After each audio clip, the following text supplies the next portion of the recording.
¿Qué tal amigos? Bienvenidos nuevamente a mi canal de YouTube, La Cocina de Vitico.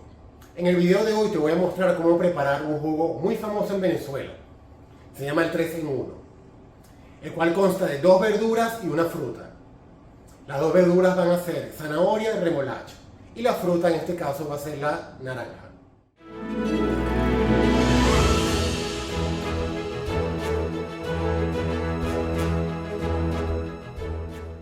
Entre sus poderosos beneficios para la salud encontramos los siguientes. Controla la presión arterial. Aporta vitaminas del grupo A, B y C. Mejora la digestión y combate el estreñimiento. Ofrece poderosos efectos antiinflamatorios. Ayuda al funcionamiento del hígado. Evita la retención de líquidos.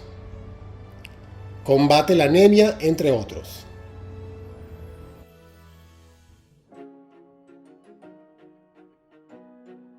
La preparación de este jugo es súper simple. Lo único que vamos a hacer será agregar todos los ingredientes en el vaso de la licuadora con un poco de hielo y listo. Ok, primer paso, vamos a agregar la remolacha. Seguidamente vamos a agregar la naranja, una naranja pelada ya picada. Luego agregamos las zanahorias.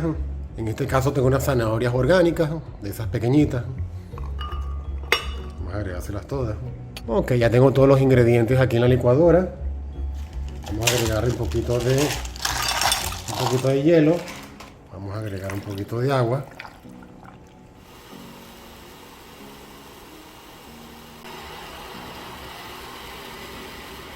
Y listo, ya tenemos nuestro poderoso jugo 3 en 1.